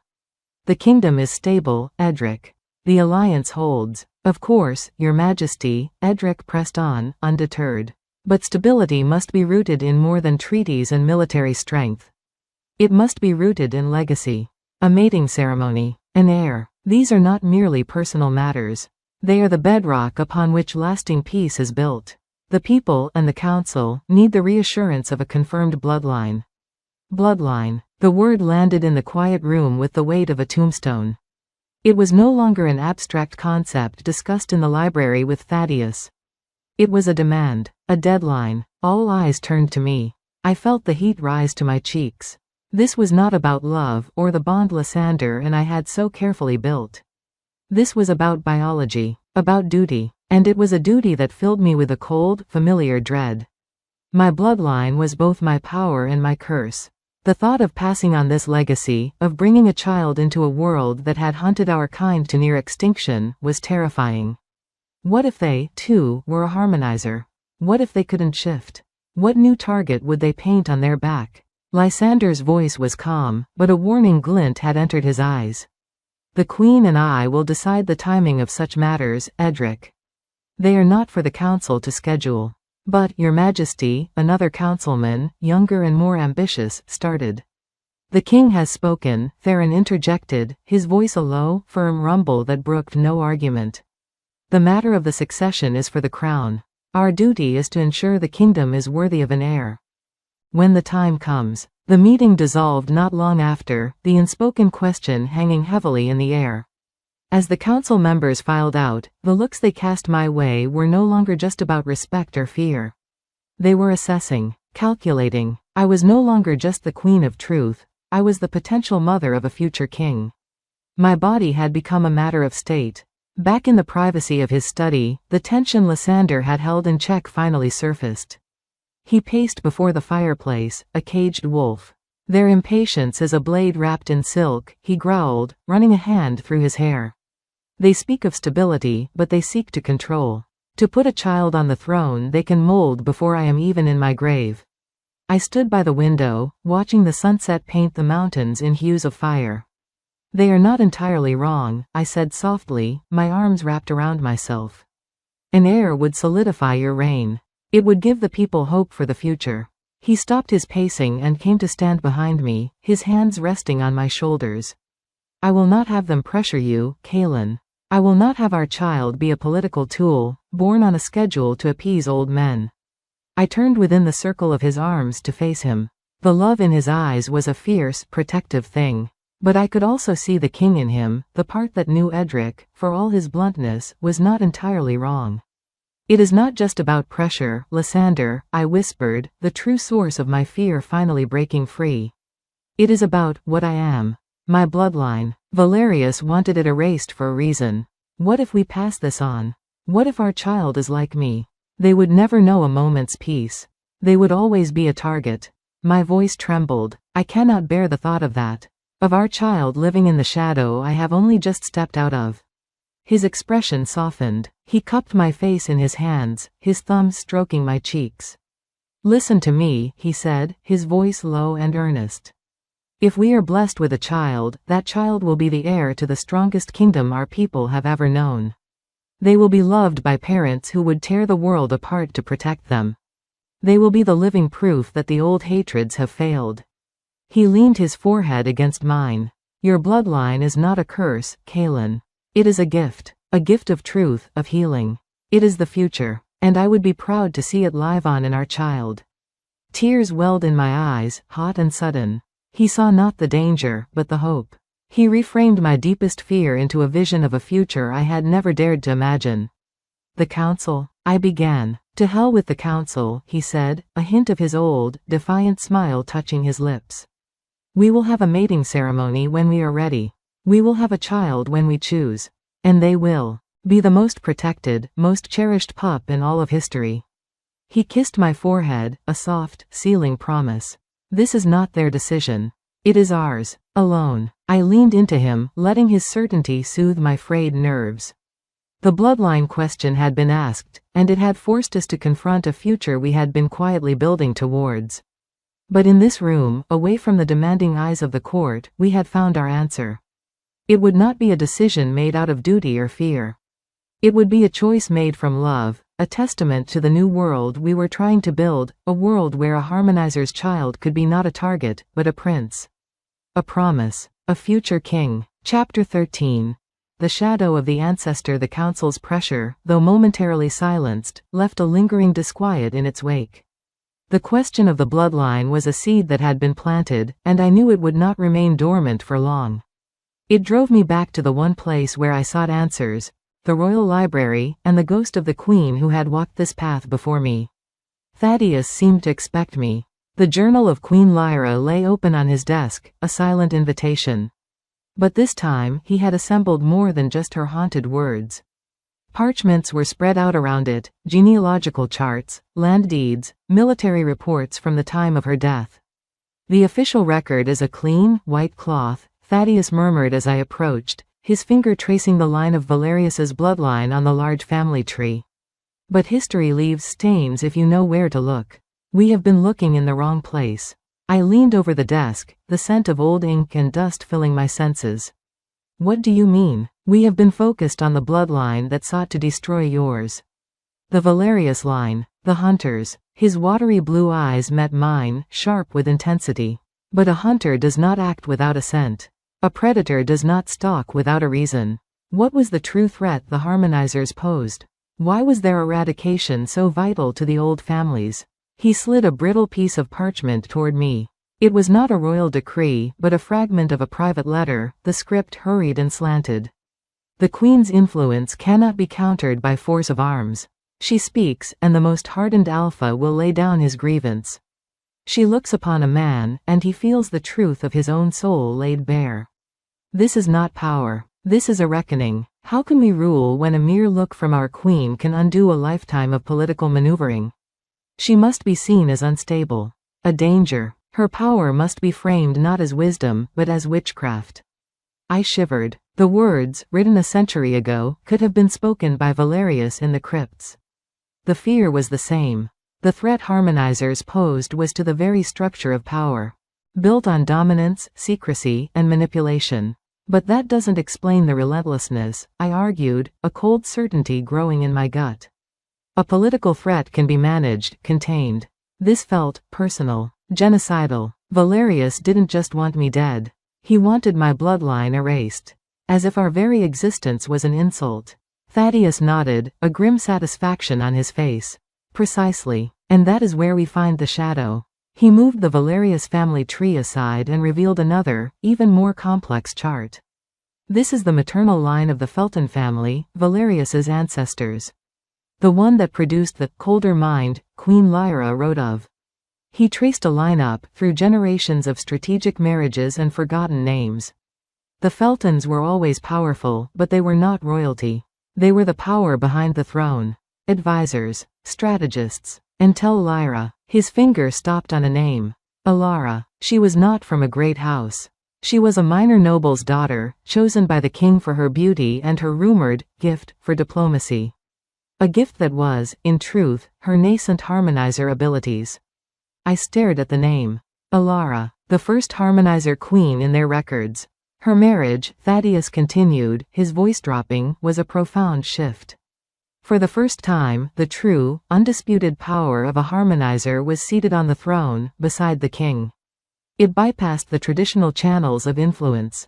It rendered the scheming of families like the Feltons obsolete.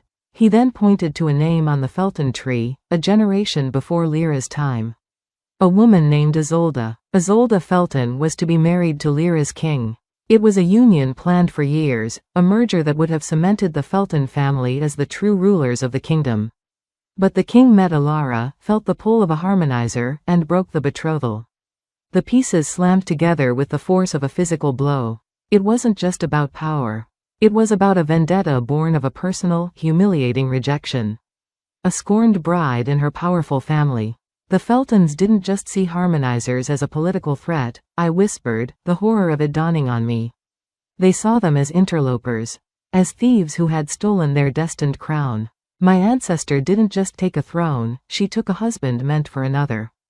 Thaddeus's face was grim. Isolde Felton never married. She dedicated her life, and the resources of her house, to the destruction of Alara's bloodline. She was the colder mind. The architect of the prejudice that would be passed down as a sacred duty through her brother's line, the line that would become Valerius. It was never just about power. It was a blood feud born of a broken heart and wounded pride, festering for generations into a pathological need for vengeance. The shadow had a name. Isolde, a woman whose love was rejected, whose ambition was thwarted, and who had unleashed a century of horror in response. The revelation was staggering. It made the hatred feel both more petty and more profound. My family had been hunted, not for some grand, philosophical reason, but because of a jilted bride's wrath. And Seraphine? I asked, the name leaving a bitter taste in my mouth. Where does she fit into this? She is not of that bloodline. Ah, Thaddeus said, tapping the Felton tree. Isolde's younger sister, Katrin, was married into a powerful, traditionalist house from the Western Plains.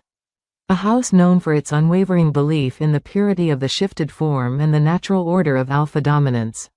He looked at me, his meaning clear. The blood feud against your line was carried by the Feltons, the hunters.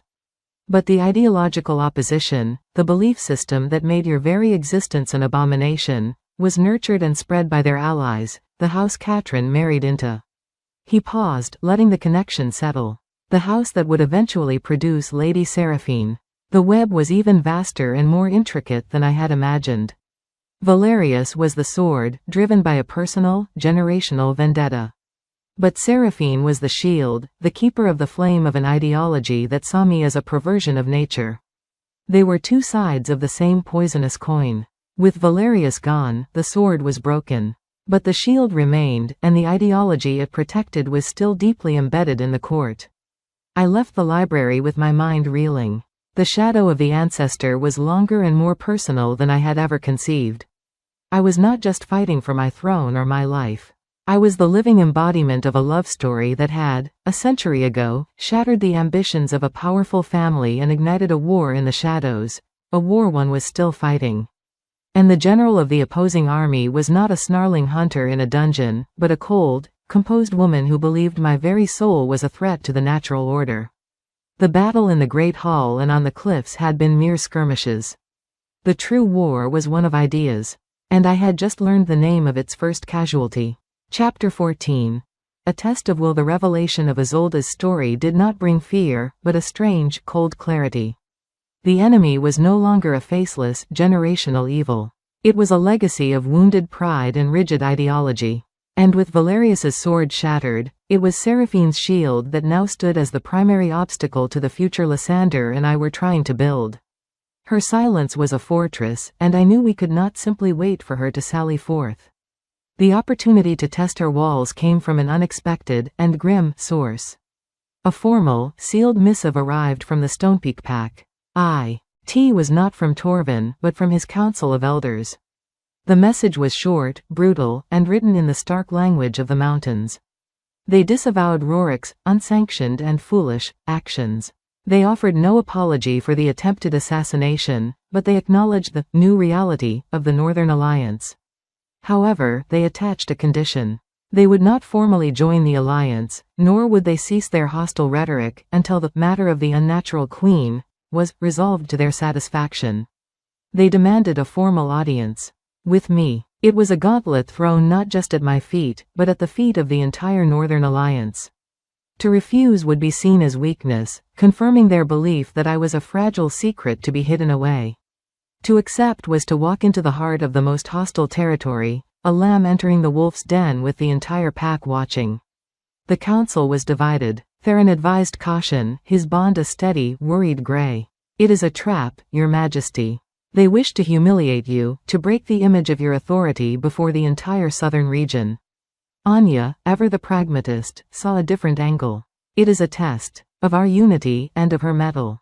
If she does not go, they will say the Northern Queen is a phantom, a creature of smoke and mirrors. If she goes and survives, their primary argument against us evaporates." The debate raged around me, but my eyes were on Lysander. His face was a storm cloud, his protective instincts warring with his duty as a king. He would never command me to go. But he also knew what was at stake. It was Seraphine who ended the debate. She had been silent throughout, observing with her cold, flinty eyes. When she finally spoke, her voice was like the slide of a dagger from its sheath. "The Stonepeak wolves understand strength," she said, her gaze fixed on me. "They understand the clarity of a challenge met. To hide behind these walls is to confess weakness. It is to confirm every suspicion they have about the nature of this new reign." A faint, cruel smile touched her lips. "But of course, the journey is long and the mountains are perilous. It would be understandable if the Queen felt such a venture was beyond her capabilities." It was a masterstroke, a public, veiled accusation of cowardice, wrapped in a veneer of false concern.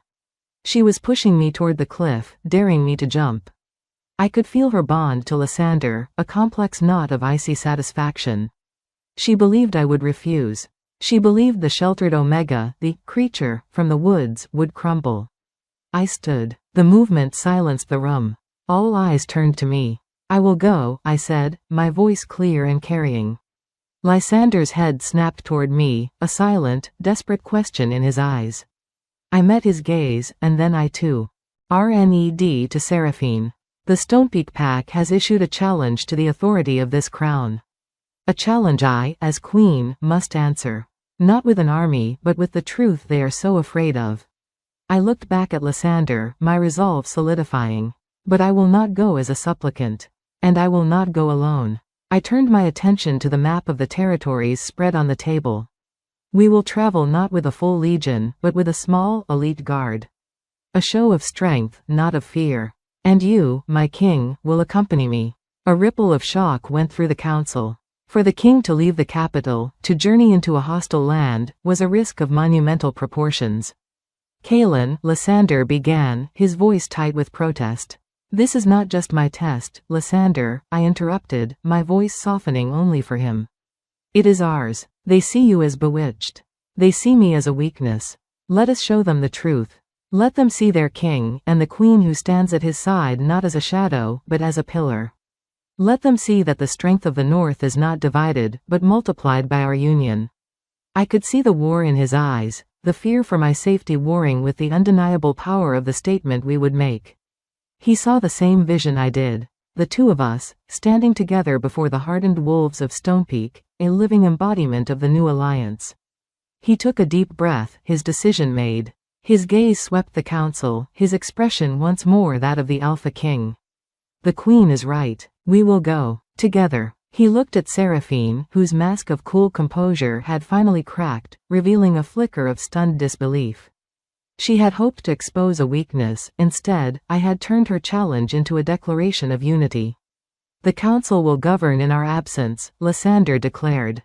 "Lord Theron, you will hold the capital. Lady Seraphine," his voice cooled several degrees, "you will assist him." It was a command, and a subtle confinement. She would not be able to weave her plots in the shadows while we were away. As the council members filed out, the weight of the decision settled upon me. I had just committed us to walking into the lion's den. But as I looked at Lysander, at the fierce pride and unwavering love in his eyes, the fear receded. "We are not just going to answer their challenge, Lysander," I said softly, when we were alone. "We are going to end this. We are going to show them that the old world, the world of Isolde's hatred and Seraphine's cold ideology, is dying. And we are the future." He took my hand, his grip firm. "Then we will face that future together." The test of will had been issued, and accepted. We were no longer just defending our throne. We were taking our truth on the road, into the heart of the enemy's stronghold. The most dangerous NT of our lives was about to begin. Chapter 15. Into the wolf's den. The journey south was a world away from my frantic flight through the northern woods or the tense ride to the royal hunt. This was a procession, deliberate and symbolic. Our party was small, as I had insisted, 24 of Lysander's most elite guards, a handful of attendants including a stoic Mara, and the two of us. We traveled not in a gilded carriage, but on horseback, a statement of strength and equality. Lysander rode at my side, a constant, solid presence, his gaze constantly scanning the changing landscape. The air grew warmer, the dense pine forests of the north giving way to sparse, wind-scoured hills and jagged, gray peaks that clawed at the sky. This was Stonepeak territory, harsh, unforgiving, and beautiful in a stark, brutal way. The few villages we passed were not like the bustling settlements around Aethelgard. They were clusters of low, stone huts, their inhabitants watching us from doorways with hard, suspicious eyes. The bonds I sensed here were simple, direct, and fiercely loyal to their pack, a deep, rugged green shot through with a defensive, territorial orange. They saw us not as allies or even neutral parties, but as invaders. As we climbed higher into the mountains, the official Stonepeak escort met us. They were a mirror of Rorik's warriors, taciturn, clad in rough leathers, their eyes assessing us with open contempt.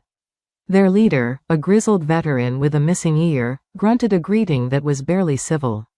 He made a point of looking directly at me, his lip curling slightly before he turned his back to lead the way.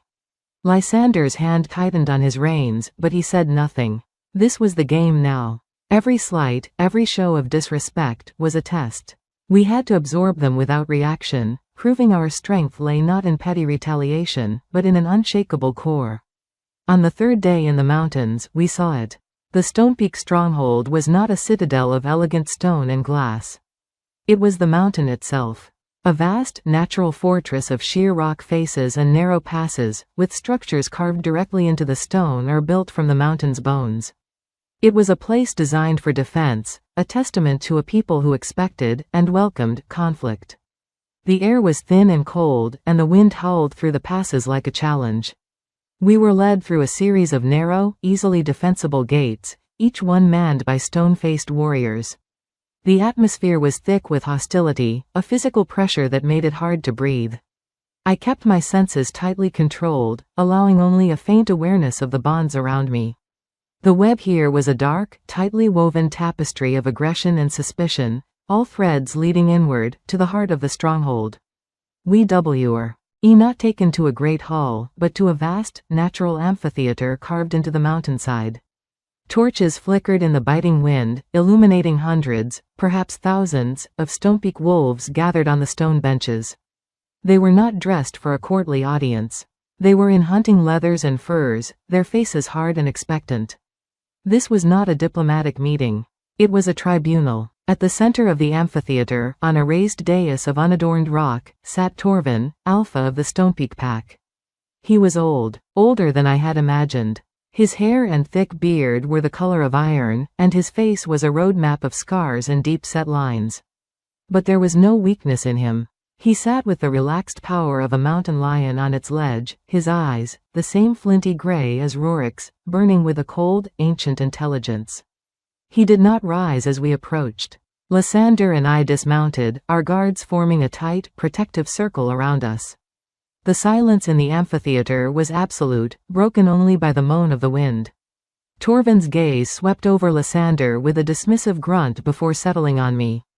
It was a physical weight, a crushing, dominant force meant to intimidate. I felt it press against my shields, a wave of pure, alpha will. I did not look away. I met his gaze, my back straight, the silver brooch of the harmonizer queen gleaming at my throat. So, his voice was a low rumble, like stones grinding together deep in the earth. This is the creature who has turned the north soft. The Omega who whispers lies and calls herself a queen. A low growl rippled through the crowd. I felt Lysander tense beside me, a warning rumble building in his own chest. I placed a subtle hand on his arm, a signal to stand firm. I am Kaelin, I said, my voice clear and steady, carrying in the natural acoustics of the stone bowl. And I have come to hear the words of the Stonepeak Pack. Torvin leaned forward, his eyes narrowing. You have no place here. Your very presence is an offense to the natural order. You are a defect, a broken thing that should have been culled at birth. The cruelty of the words was meant to shatter me, to reduce me to the terrified Omega I had once been. But I was not that girl anymore. I was the woman who had faced down a traitor's plot and a king's heart. His words were just sounds, empty and meaningless against the truth I carried inside. The natural order is changing, Alpha Torvin, I replied, my tone even. The world does not care for our traditions. It moves on, with or without us. You can either adapt and lead your people into that future, or you can watch them be left behind, isolated and vulnerable. He scoffed, a harsh, ugly sound. You speak of the hairless apes. We do not fear them. Let them come. Our fangs are sharp. Our NTAs are high. And when their machines can fly over your highest peaks? I challenged, taking a single step forward. The entire amphitheater seemed to hold its breath. When their weapons can strike from beyond the range of your keenest sight? What will your fangs avail you then? Will they feed your children when the game is scared away? Will they keep the snow from your doors? I could feel the ripple of unease through the crowd. These were practical people. They understood survival. I was speaking to their deepest, most primal fear, not of me, but of irrelevance, of extinction. Torvin's face darkened. You bring pretty words and fear. This is your power? To frighten old women and children? No, I said, and I let my power rise, not as a mirror this time, but as a gentle, unwavering light. I did not target Torvin directly, his will was a fortress. Instead, I let my awareness expand, touching the bonds of the warriors in the front rows, the mothers holding their pups in the back, the elders watching with wary eyes. I did not show them visions or force emotions upon them. I simply amplified what was already there. The deep, rugged love for their home. The fierce, protective loyalty to their pack. The quiet, unspoken anxiety about the strange contraptions they sometimes saw in the far distance. I showed them the strength they already possessed, and the very real, logical fear that threatened it. It was not an attack. It was an acknowledgement, a recognition of their truth. The change in the atmosphere was subtle but profound. The aggressive tension eased, replaced by a thoughtful, unsettled silence. They were feeling themselves, their own hearts and minds, with a clarity that was disarming. Torvin felt it too. The certainty in his flinty eyes flickered. He could feel his people's resolve shifting, not because of a spell, but because of a simple, unanswerable truth. He stared at me, his chest rising and falling with slow, heavy breaths. The wind whipped through the amphitheater, the only sound for a long, tense moment. You are not what I expected, he finally said, his voice grudging, the open contempt replaced by a wary, calculating respect. And you are exactly what I expected, I replied, holding his gaze. A strong alpha, protecting his people the only way he knows how. But the old ways are not enough anymore. The alliance is not a surrender. It is a new kind of strength. A strength we are offering to share. I looked from Torvin's scarred face to the thousands of watching eyes, feeling the weight of their history, their pride, their fear. Let them see the truth their alpha is too blind to face, I said, my voice ringing with a final, quiet power that silenced the very wind. The choice is yours. Stand with us and survive. Or stand alone, and be remembered only as a relic of a forgotten age. The challenge hung in the thin, cold air. The gauntlet had been thrown. Not by them, but by me. And as I stood there, a lone figure in green before a sea of grey stone and hostile faces, I knew the battle for the soul of the Stonepeak Pack had truly begun.